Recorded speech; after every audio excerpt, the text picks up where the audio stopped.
तो उन्होंने ग्रंथों में से 10 सूत्र निकाल के दिए कि वो 10 सूत्रों का मीनिंग जो है वो एग्जैक्टली 4 कॉन्क्लूजन से मिलता है। सर, वास्तु विद्या वाचस्पति के रूप में आपको वास्तु विद्या के कौन से पहलू सबसे आकर्षक या महत्वपूर्ण लगते हैं? 100 वास्तु ऐसी चुनी कि जहाँ पर अकाल मृत्यु हो गया है, प्री मैच्योर डेथ्स, जैसे सुसाइड्स हैं, मर्डर्स हैं या रोड एक्सीडेंट्स हैं। तो समाज में सामान्य जनता में काफ़ी गलतफहमियां है वास्तुशास्त्र। अगर ऐसा नहीं रहता था तो वो ज़माने में द्रौपदी वस्त्राहरण नहीं होता था। और ख़ास तौर पर कलयुग में, आज के युग में, जब काल की गति वक्र भी है, अनियमित है, तब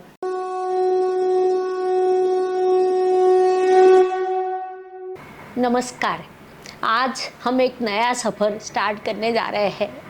एक नया सफ़र, ज्ञान के नए दरवाजे खुलने वाले हैं, क्योंकि हमारे यहाँ एक अतिथि आए हुए हैं कि जो अपने क्षेत्र में अपने आप में नामांकित है, जिन्हें हम दिग्गज कहते हैं। ऐसे कई दिग्गजों को जिन्होंने मार्गदर्शन किया, ऐसे वास्तुतज्ञ श्री नरेंद्र जी सहस्त्रबुद्धे सर, आपका हार्दिक स्वागत है।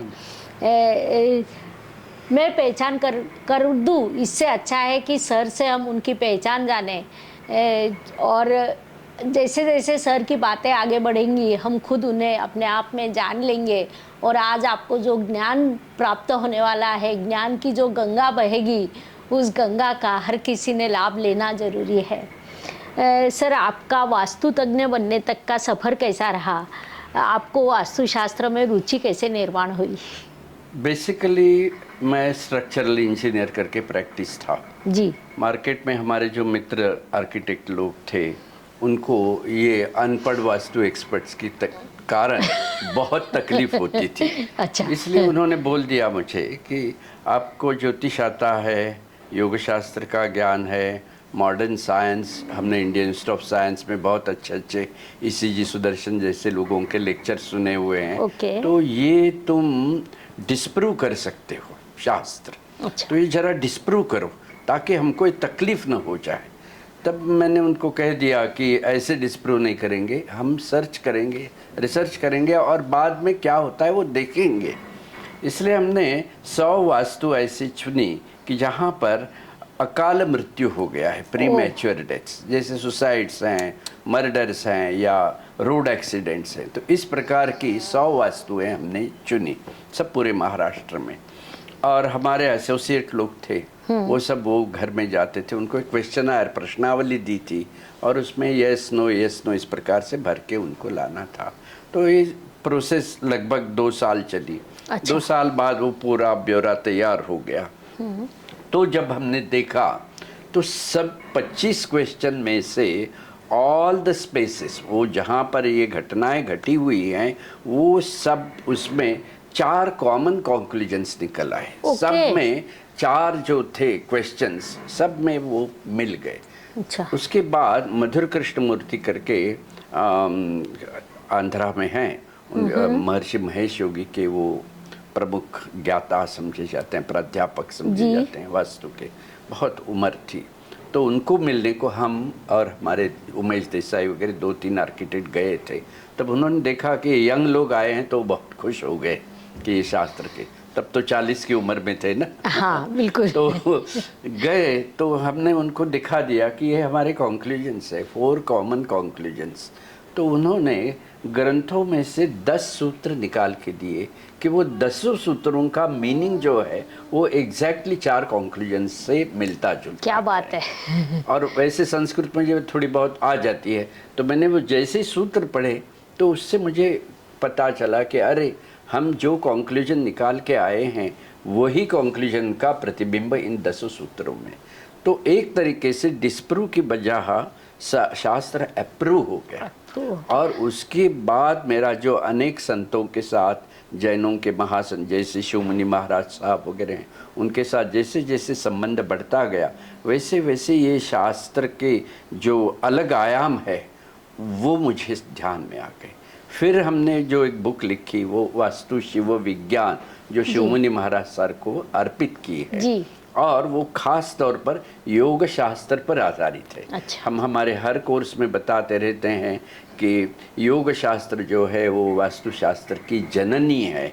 वास्तुशास्त्र में जितने भी कंसेप्ट्स हैं, प्रतिमाएं हैं, प्रतीक हैं, उन सब थ्योरम्स का, प्रमेयों का मूल आधार जो है वो योग शास्त्र में पाया जाता है। इसलिए योग सूत्र ही उस वास्तु शिव विज्ञान बुक में आप देख पाओगे कि पंचमहाभूतों का आविष्कार, ऊर्जा के हर प्रकार के आविष्कार और उनका जीवन में, काल में किस प्रकार से परिणाम होता है, वो इतना सुंदर तरीके से योग शास्त्र में दिया गया है। इसीलिए ये जो लिखाई हो गई वो एक तरीके से शास्त्र की तरफ अश्रद्ध तरीके से देखकर, एनालिटिकल मोड जिसको कहते हैं, ऐसे देखकर ये सब शास्त्र का निर्माण हो गया। और आज तक तो लगभग मैंने 20-25 बुक्स इसमें लिखे हुए हैं। हाँ, सर की किताबें हर ज्योतिष प्रेमी ने, वास्तु प्रेमी ने ज़रूर पढ़नी चाहिए। डिस्क्रिप्शन बॉक्स में मैं डिटेल्स देती हूँ, सर के असिस्टेंट का नंबर देती हूँ, आप उनसे संपर्क कर सकते हैं। कृपया मुझे कॉल या मैसेज ना करें, सर के असिस्टेंट का नंबर आपको रहेगा ताकि आपको सही जानकारी प्राप्त हो सके। सर, वास्तु विद्या वाचस्पति के रूप में आपको वास्तु विद्या के कौन से पहलू सबसे आकर्षक या महत्वपूर्ण लगते हैं? देखो, जैसे आयुर्वेद से हम कहते हैं कायाकल्प होता है, जी, योग शास्त्र से मनकल्प होता है, जी। तो ऐसे वास्तु शास्त्र से भाग्य कल्प होता है। जीवन में घटने वाली घटनाओं में एक तरीके से सुसूत्रता लाकर जीवन में सुख और आनंद की प्राप्ति करके देने वाला ये 18 महर्षियों ने निर्माण किया हुआ एक तरीके का आशीर्वाद स्वरूप शास्त्र है।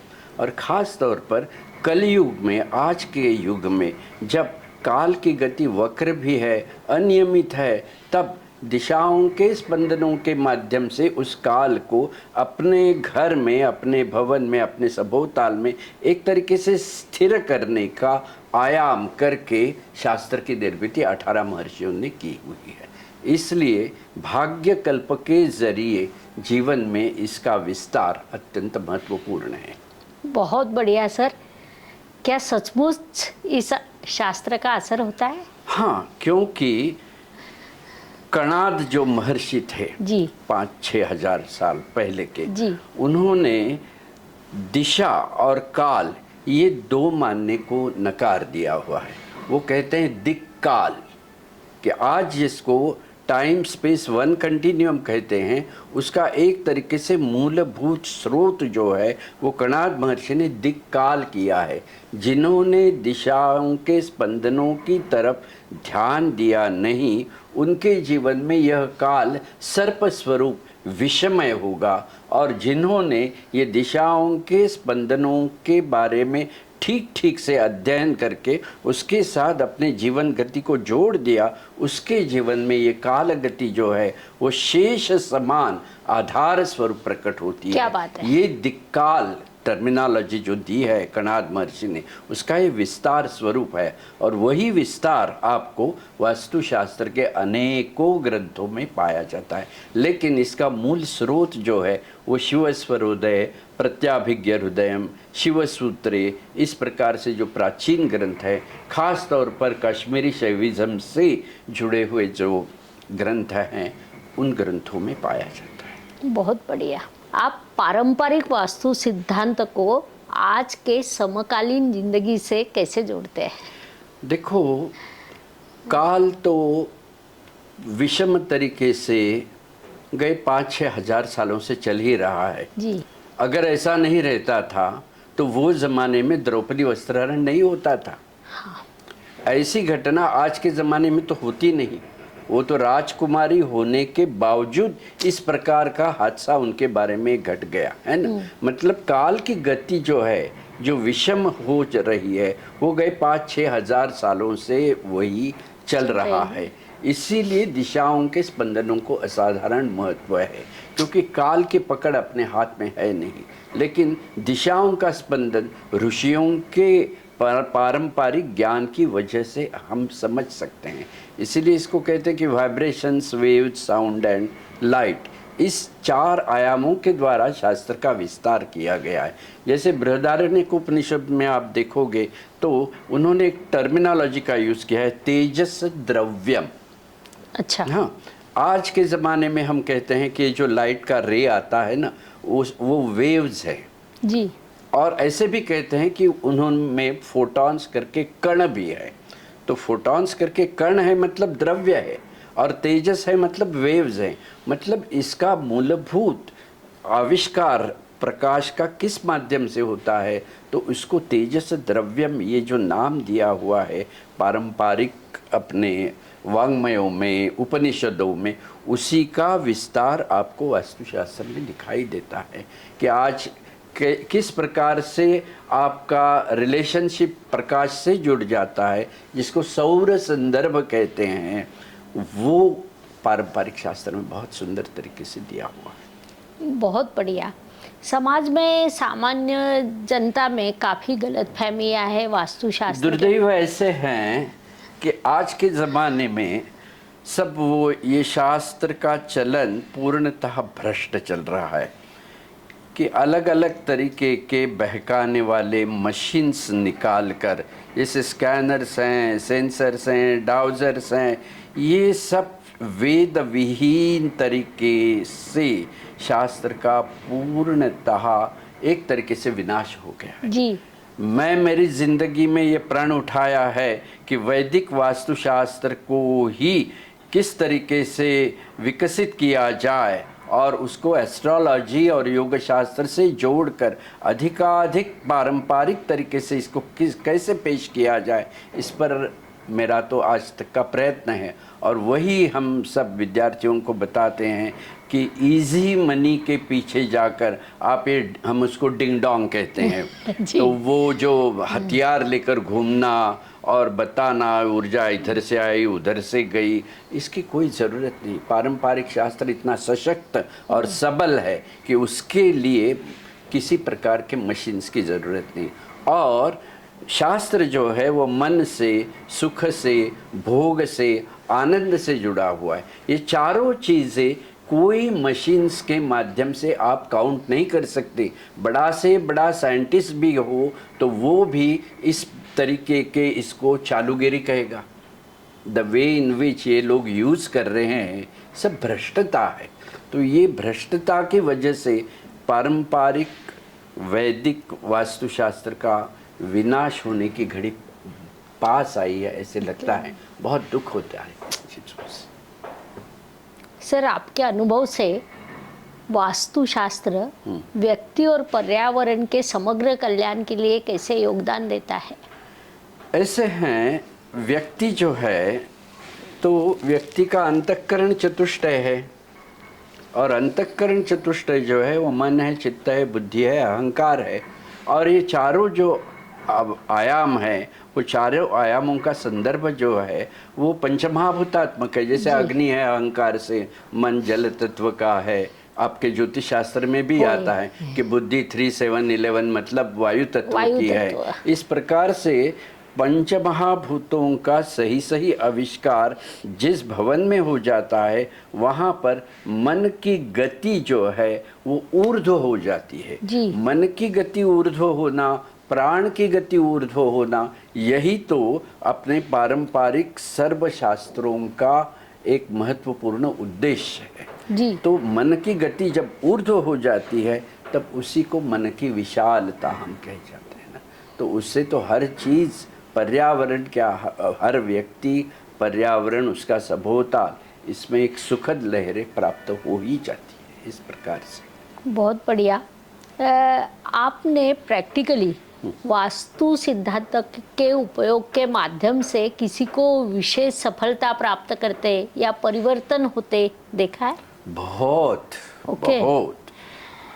देखो 1992 में मैंने ये प्रैक्टिस चालू की जी। तब के ही क्लाइंट्स आज तक मेरे पास हैं। बहुत खूब। पुराना से पुराना व्यक्ति भी जब नया कोई फैक्ट्री बांधता है, नया कोई भवन बांधता है, तब भी ये कोई माइक जाल में फंसता नहीं डिंग डोंग में, और फिर भी अपने ही दरवाजे पर आ जाता है। आपने तो देखा है, मैंने कोई एडवर्टाइज नहीं है, कहीं पर कुछ नहीं है। एक क्लाइंट था, उसको गुण आ गया, उसके ही 4 लोग आ गए, 4 के 16 हो गए। इसी तरीके से आज तक मैंने काम किया है, और इस देश के गए पंतप्रधान का भी काम मैंने इसी माध्यम से किया। क्या बात है। आज जितने भी सक्सेसफुल स्पिरिचुअल लोग हैं, उन सब के साथ मेरा संबंध आया है। उनसे जुड़ी हुई अनेक वस्तुओं का भी निर्माण करने का सौभाग्य मुझे मिला। बहुत अच्छे। एक व्यवसायी के रूप में ग्राहकों को वास्तु पर सलाह देते समय आपको किन चुनौतियों का सामना करना पड़ता है और आप उनसे कैसे निपटते हैं? कोई चुनौती वगैरह नहीं। Okay. आप जब पारंपरिक शास्त्र के साथ जोड़कर काम कर देते हो जी, तो उसमें कोई चुनौती का सवाल ही नहीं आता। अच्छा। हम कुछ कर ही नहीं रहे, वहाँ से जो आया है ऋषियों से वही पास ऑन कर रहे हैं। जब कुछ कहीं मुझ में डाउट रहता है, तब वो मुझे वो पट्टी पटाई चीज़ों के तरीके से बहुत कुछ बोलना पड़ता है। कुछ नहीं, खाली मैंने आपको बता दिया, ये यहाँ से उठाओ, वहाँ रखो, और क्या होता है देखो। इस तरीके से भवन की रचना में आज के ज़माने में भी हमने अगर कुछ चेंजेस किए तो उससे भी लोगों को गुण प्राप्त होता है। जैसे ही गुण प्राप्त होता है फिर से आ जाते हैं, फिर उनको शास्त्र के और गहराइयों में हम ले जा सकते हैं। जैसे एक बड़ा कब्बट समझो सेंटर ऑफ द नॉर्थ में रख दिया है, वही खाली उसको उठाकर अगर यम पद में मतलब दक्षिण में अगर आप रखवा देते हो तो ऑटोमेटिकली वो सोम पद है, जहाँ से चंद्र ईड़ा नाड़ी के प्रवाहों की प्राप्ति होती है, वो प्राप्ति होना शुरू हो जाता है। और यम पद जो है, जो खाली है, जहाँ से पिंगला सूर्य नाड़ी के क्रूर कठिन कर्मा प्रवाह होते हैं, वहाँ पर वही कब्बट जाने से मतलब पृथ्वी तत्व जाने से उसमें सब वो निगेटिव ऊर्जा विसर्जित हो जाती है। अच्छा। इस तरीके से आपके भवन में जो भी चीज़ें रखी हुई हैं, वही चीज़ों का प्राइमरीली आप अगर ऑर्गेनाइज कर देते हैं, उन्हीं को ठीक ठीक से रचना कर देते हो, तो भी व्यक्ति को जीवन में सुधार दिखाई देता है। अपने घर या कार्यस्थल में वास्तु सिद्धांतों को शामिल करने में रुचि रखने वाले लोगों को आप क्या सलाह देंगे? उत्तर, ईशान्य और पूर्व, जी, इन दिशाओं पर चंद्र ईड़ा नाड़ी का प्रभाव है, अमल है, सत्ता है। जिस भवन में उत्तर, ईशान्य और पूर्व दिशा से आकाश, प्रकाश और ऊर्जा की प्राप्ति होती है, उस भवन में पंच परमेष्टि जिसको कहते हैं उसकी प्राप्ति होती है, जिसको स्थैर्य, क्षेम, आयु, मांगल्य और कल्याण, ये पंच परमेष्टि मानी गई। ये पंच परमेष्टि की प्राप्ति आपको चंद्र ईड़ा नाड़ी के प्रवाह से होती है। अच्छा। और उसके विरुद्ध अगर देखते हैं तो कॉस्मिक नाड़ी इसको कहते हैं, कि कॉस्मिक रिदम, इस प्रकार से उसको फेंग शुई में कहा जाता है। वैसे दक्षिण, नैऋत्य, पश्चिम, दादर सेट ऑफ डायरेक्शंस, वहाँ से सूर्य पिंगला नाड़ी के प्रवाह हैं। योग शास्त्र में कहा है कि वो क्रूर और कठिन कर्मा है। तो जिस भवन पर दक्षिण, नैऋत्य, पश्चिम दिशाओं से आकाश, प्रकाश, ऊर्जा आक्रमित होते हैं, उस भवन में विपदा, विकार, विनाश, विलाप और विद्रोह जैसे विषमय प्रसंगों का सामना करने की, अनुभव करने की संभावना रहती है। शास्त्र संभावनाओं का है। जीवन में घटने वाली घटना के 16 आयाम रहते हैं। वो 16 में से 5 आयाम वास्तु से जुड़े हुए हैं, और बाकी के 11 जो है वो बहुत सारे इतर चीज़ों से भी जुड़े हुए हैं। तो आज के ज़माने में कभी कभी वास्तुशास्त्र करते क्या है, ऐसे कर दो ये होगा, होगा ऐसे नहीं। You have assembled your house, जैसे एक पात्र है समझो, हाँ, ये पात्र आज तक तुम उल्टा करके खड़े रहे थे, तब पानी गिरता था, बह जाता था, लेकिन आज वही पात्र, right alignment with the nature जिसको कहते हैं, वही पात्र हमने खाली ऐसे किया है। अब बारिश होगी तो उसमें पानी इकट्ठा होने वाला है। बारिश पर किसी का अधिकार नहीं। पहले इस प्रकार से नैसर्गिक, जिसको संवित्ति ऐसे पारंपरिक शास्त्र में कहते, नैसर्गिक आयामों के साथ आप जुड़ जाओ तो निसर्ग आपकी योगक्षेमम वहाम्यहम, इस तरीके से वो वेरी गुड। कह- पहले संभावना निर्माण होती है, फिर घटना होती है। फिर घटना। कुछ ऐसा सुनाई दिया है कि दिल्ली स्थित कोई डॉन अभी जेल में है, तो ऐसा क्यों हुआ? उनके भवन में अगर आप देखते हो जी तो आग्नेय दिशा में एक तरीके का बेसमेंट है, पश्चिम के अधिक प्रवाह उस पर आक्रमित है, और कुछ कुछ नैऋत्य दिशा में भी दोष हैं। कभी कभी क्या हो जाता है कि व्यक्ति एक सक्सेस की एक ऐसी उन्नति के ऐसे स्तर पर जब आ जाता है तब एक तरीके का नशा सा आ जाता है। उसमें व्यक्ति का दोष नहीं है, हम कोई भृगुअत्रि वशिष्ठ है नहीं, है न? तो नशा सा आ जाता है और फिर बहुत सारे लोग उसके साथ शामिल हो जाते हैं और पैसा कमाने के शास्त्र छोड़कर बाकी के ऐसे पर्याय निर्माण हो जाते हैं, और उसमें जब आदमी अटक जाता है तब किस तरीके से फंसता है ये पता नहीं चलता। तो ये शनि और राहु आपके जो ज्योतिष शास्त्र के हैं, हाँ। वो इसमें राहु धुआं है, वो पता ही नहीं चलता उसमें कि आदमी कहाँ गुम हो जाता है। और शनि ऐसा है कि वो आकुंचित कर देता है कि व्यक्ति के कॉन्शियसनेस का, अंतःकरण चतुष्टय का आकुंचन कर देता है। तो एक तरीके से भ्रमित होकर व्यक्ति, आपने तो देखा है कि सीता माई जो जगत जननी है उसको भी वो हिरण का मोह गिरा, है ना। इसका मतलब हम तो मामूली लोग हैं, है ना? जी। इसीलिए हर रोज ध्यानवान ये सब चीज़ें थोड़ा करके और हम क्या है ये समझकर दहलीज के बाहर कदम रखना चाहिए। बहुत बढ़िया। आधुनिक तकनीक और शहरीकरण ने वास्तु के अभ्यास को कैसे प्रभावित किया है और आप इन परिवर्तनों को कैसे अपनाते हैं?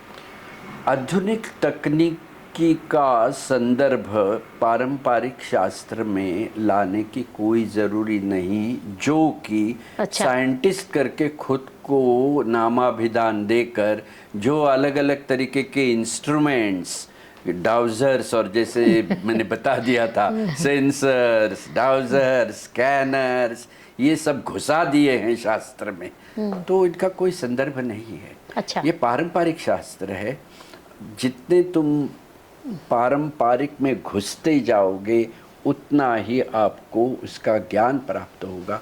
और पारंपरिक शास्त्र सूक्ष्माति सूक्ष्म तरीके से आयामों का विस्तार करता है, तो उसका कोई संदर्भ आधुनिक तकनीकी से है नहीं। आधुनिक इमारतें जो हैं, शैलियाँ जो आर्किटेक्चर की हैं, उसमें आप ये ग्रह तत्व देवता दिशा ऊर्जा के माध्यम से विश्लेषणात्मक तरीके से देखकर, जिसको हम फॉर्म फ्यूचर फॉर्चून या घट घटना घटाकाश कहते हैं, उस तरीके से आप उसका विश्लेषण करके जीवन में आने वाली घटनाओं का संदर्भ जोड़ सकते हो और वही काल की गति अगर ठीक कर सकते हो दिशाओं के स्पंदनों के माध्यम से, तो जीवन में आने वाली जो घटना है उसकी तीव्रता कम हो जाती है। घटना नहीं होगी ऐसे मैं नहीं कहूँगा, लेकिन घटना की तीव्रता भी कम होना ये बहुत बड़ी बात है। हाँ। बड़ा एक्सीडेंट ना होते हुए छोटा एक्सीडेंट हो जाएगा होगा जरूर। सर सलामत तो पगड़ी 50। हाँ। इस तरीके से हाथ टूट गया चलेगा, सर न टूटे। सर ना टूटे। वास्तु शास्त्र में आने वाले कुछ ट्रेड आप शेयर कर सकते हैं जो हमारे लोगों को इंटरेस्टिंग लगे? मैं समझा नहीं। वास्तु शास्त्र जिस दिशा में आगे जाएगा, जो ट्रेंड्स निर्माण होंगे, सब गलत जा रहा है ऐसा मेरा कहना है। जी। अभ्यासेप्य समर्थोसी, ये सब लोगों ने छोड़ दिया है। जी। किसी को अभ्यास करने नहीं चाहिए। ऐसा कुछ दे दो कि जल्दी से मार्केट में मैं ड्रॉवर खोलकर पैसा कमाना शुरू करूं। हाँ। इस तरीके से इस शास्त्र की तरफ देखने का जो रवैया बढ़ रहा है उसके कारण शास्त्र की बहुत हानि।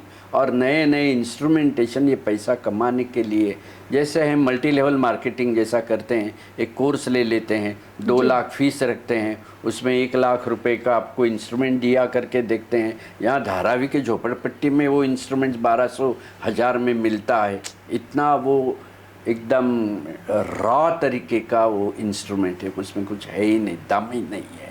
और इस तरीके से एक फंसाने का चक्र शुरू हो जाता है कि समझो किसी व्यक्ति ने 2 लाख रुपए भर दिए, तो वो बोलता है अपने 5 6 7 8 10 लोगों को पकड़ के, चलो ये कोर्स कर दो। लोग विश्वास से कर देते हैं, उनके भी 2 लाख जाते हैं, इसके जो 2 लाख गए हुए तो उसका मल्टी लेवल मार्केटिंग के हिसाब से उसको उसमें पैसा मिलता है, अपना पैसा वापस। इस तरीके से ये रोग फैल रहा है। एक तरीके का कोरोना हो गया है, समझो कोविड हो गया है। पूरे ज्ञान की जो गति है उसको ही कोविड हो गया ऐसे कह सकते हैं।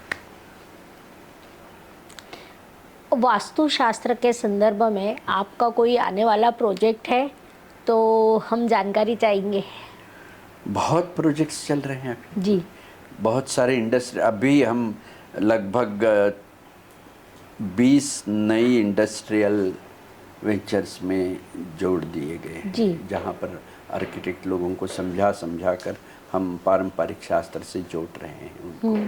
नॉर्मन फॉस्टर का नाम आपने सुना होगा, ये फादर ऑफ प्रेजेंट आर्किटेक्चर मानते हैं। वो लंदन में उसका ऑफिस है जी। तो वहाँ पर मैंने 2 बड़े लेक्चर्स दिए हैं जी। और उनके जो आर्किटेक्ट लोग थे वो भी प्रभावित हो गए। तो उनसे जुड़ने के बाद हमने बहुत सारे प्रोजेक्ट्स कंसल्टेशन किए हुए। जी। वास्तुशास्त्र के किसी भी अभ्यासक के लिए सबसे अच्छा मीडिया है आपकी लिखित किताबें। तो आपको किताबें लिखने के लिए किसने प्रेरित किया, हम यह जानना चाहेंगे। किताबें लिखने के लिए जो हमने 100 केस स्टडीज़ बनाए हुए थे अध्ययन में, वही केस स्टडीज़ जब संकलित करते गए तो ऑटोमेटिकली उसके बुक्स बन गए। और जैसे मैंने कहा कि वो शिवमुनि महाराज साहब जैनों के महा आचार्य, उन्होंने ऐसे मांगलिक देकर मुझे कहा था कि आपके हाथ से 7 ग्रंथों की निर्मित होगी। क्या बात है। और वो 1986 में कहा था जी। और सही में 1992 के बाद में मेरे हाथ से एक के बाद एक अच्छे ग्रंथों की निर्मित हो गई थी। हमारे प्रेक्षकों के लिए कुछ उपाय कि जो कर उन्हें शांति, सुकून, समृद्धि प्राप्त हो। ऐसे हैं, एक पारंपरिक योग सूत्र आपको कहते जी। कि जो कहता है आप श्वेता क्षिति पीता। अच्छा। जल तत्व जो है वो श्वेत वर्ण का है और पृथ्वी तत्व जो है वो पीत वर्ण का आविष्कार पृथ्वी तत्व का है। ओके। तो आपके भवन में अगर दक्षिण दिशा से बहुत सारी रोशनी आक्रमित तरीके से अंदर अगर आती होगी तो वो दक्षिण की जो खिड़कियां हैं उनको आप येलो फिल्म लगा दो, ताकि अंदर आने वाली प्रकाश की जो मात्रा है उसमें प्रबल पृथ्वी तत्व, सूक्ष्म अति सूक्ष्म पृथ्वी तत्व का अंतर्भाव हो जाएगा और जीवन में दक्षिण से जुड़ी हुई प्राण के संकोच करने की एक आवृत्ति है जिसको हम यम कहते हैं, जिसको विकट कहते हैं, उन देवताओं का प्रभाव कम हो जाएगा। तो ये तो सबसे सहज तरीके से हर कोई कर सकता है इस प्रकार से। तो कैसे होगा कि दक्षिण के प्रवाहों पर जब बंधन आ जाता है तो सूर्य पिंगला नाड़ी के प्रवाह विसर्जित हो जाते हैं, तो ऑटोमेटिकली 180 डिग्रीज जहाँ से चंद्र नाड़ी के प्रवाह है वो बढ़ते जाते हैं। तो जीवन में पंच परमेष्टि की प्राप्ति होगी और विपदा, विकार, विनाश, विलाप जैसे प्रसंग आने की जो संभावना है वो संभावनाएं कम हो जाएंगी, उसकी तीव्रता कम हो जाएगी। ये एक आयाम बता दें। और 2-4 उपाय जैसे पश्चिम दिशा है जी। तो पश्चिम का राजा कौन है ज्योतिष में? तो शनि है और उसका नक्षत्र कौन सा? राहु का नक्षत्र उसमें प्रभावी है ना। मतलब शास्त्र कहता है पश्चिमे कलहम कुर्यात, जिस भवन में पश्चिम के स्पंदनों का प्रभाव रहेगा उसमें कलह और भेद की वृत्ति रह जाएगी। तो पश्चिम में अगर बहुत सारी रोशनी आ रही है पश्चिम से, तो वहाँ पर एक ब्लू फिल्म या नीली फिल्म अगर आप लगा देते हो ग्लास से, तो ऑटोमेटिकली सैटर्न का जो स्वभाव है वो संकोच करने का है। तो पश्चिम से जुड़े हुए सिंकिंग स्ट्रीम्स, अस्त प्रवाह, उसका वो संकोच कर देता है। तो जैसे ही संकोच हो जाएगा वो प्रवाहों का, तो ऑटोमेटिकली भवन में एक ऑर्डर, या वहाँ पर वरुण देवता है, तो वरुण का संदर्भ जो है तो संपत्ति से जुड़ा हुआ है, जीवन के ऑर्डर से जुड़ा है, वही तो लॉर्ड विष्णु का एक स्वरूप माना जाता है। तो ऑर्डर ऑफ द लाइफ, जीवन में डिसिप्लिन जो है वो भी जीवन में निर्माण होगी। और ये शनि और Rahu, very simple two remedies, ये करने से भी लोगों के निजी जीवन का स्तर बहुत अच्छा हो जाता है। इतना पारंपरिक शास्त्र, वास्तुशास्त्र, जब आप योग शास्त्र और ज्योतिष से जोड़कर रेमेडीज करते हो तो वो प्रभावशाली हो जाता है। बहुत बढ़िया। हमारे दर्शकों ने ज़रूर ये उपाय करना चाहिए, और आपको जो भी इसके फल मिलते हैं वो कमेंट सेक्शन में आप लिखिए। अगर आपके अच्छे कमेंट आते हैं तो जिस दिन आपके 1000 कमेंट पूरे होंगे, हम सर को फिर आमंत्रित करेंगे। जैसा कि हमने यही बात हमारे मराठी चैनल पर की थी, तो 1000 कमेंट हमारे 6 दिन में पूरे हो गए थे क्योंकि सर का ज्ञान अगाध है। सर आपका ज्ञान अगाध है, लेकिन अब हम रैपिड फायर प्रश्न पूछेंगे, 2 लफ्ज में जवाब और फटाफट जवाब। आपकी किस भगवान पर सबसे ज़्यादा आस्था है? सद्गुरु पर है, क्योंकि गुरुर ब्रह्मा गुरुर विष्णु गुरुर्देवो महेश्वरः। आपके जीवन का कोई एक पल जब आप सबसे ज़्यादा खुश थे? वैसे हमेशा ही खुश रहते हो। जिस दिन मुझे श्री श्री रविशंकर जी से जुड़ने का एक योग आ गया जीवन में, तो वो मेरे लिए बहुत अच्छा पल। सही। अगर आपको किसी से माफ़ी मांगनी हो तो किससे मांगोगे? ऐसा कुछ किया ही नहीं, माफ़ी का सवाल ही नहीं आता। आपके जीवन की सबसे दुखद घटना? ये जो पारंपरिक शास्त्र की दिन ब दिन हानि होती जा रही है, यही मेरे लिए बड़ी दुख की घटना है। आपका सबसे कमजोर बिंदु क्या है? अति करुणा, जी, यही बड़ा कमजोर है। बचपन में बड़ा जो आप ज्योतिष के हिसाब से देखेंगे तो वो जो कर्क लग्न रहते हैं उनमें हाइपर सेंसिटिविटी रहती है। आपके पत्रिका में लग्न बिंदु के पास हर्षल का होना और जुपिटर भी है वहाँ पर। कर्क लग्न, हर्षल और जुपिटर दोनों लग्न स्थान में। ये आज का सब्जेक्ट नहीं है, लेकिन फिर भी हमारे दर्शक काफ़ी अभ्यासक है, इसलिए मैंने बताया। और आप खुद भी पहचान सकते हो, जैसे हम हमेशा पढ़ाते हैं बच्चों को कि आदमी सामने आया कि कम से कम उनकी राशि और उनका लग्न आप पहचान जरूरी है। yes. आप बचपन में बड़ा होकर क्या बनना चाहते थे? सर्जन बनना चाहता था। जी, अभी भी सर्जन ही है। सृजन के माध्यम से सर्जन कर रहे हैं। आपको अगर 100 करोड़ रुपए मिल जाते हैं तो क्या करोगे? बस एक बड़ा विद्यापीठ खोलेंगे जिसमें वास्तु, योग, ज्योतिष, संगीत और आयुर्वेद का एक संकलित, समुचित और इंटीग्रेटेड हम अध्ययन कर सकें। जी। महाराष्ट्र में किस पार्टी की सरकार होनी चाहिए? कोई भी पार्टी हो, लेकिन भ्रष्टता न हो। जी। आपकी पसंदीदा महिला राजनीतिक हस्ती कौन है? इंदिरा गांधी। पाकिस्तान का एक शब्द में वर्णन? पाकिस्तान का नरक।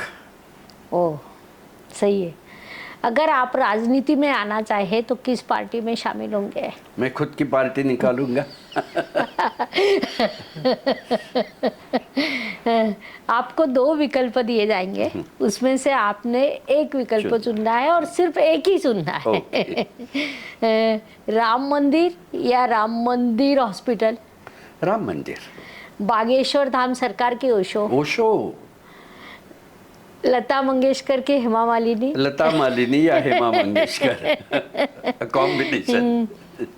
पिता की परिभाषा एक शब्द में? छत्र। छत्र।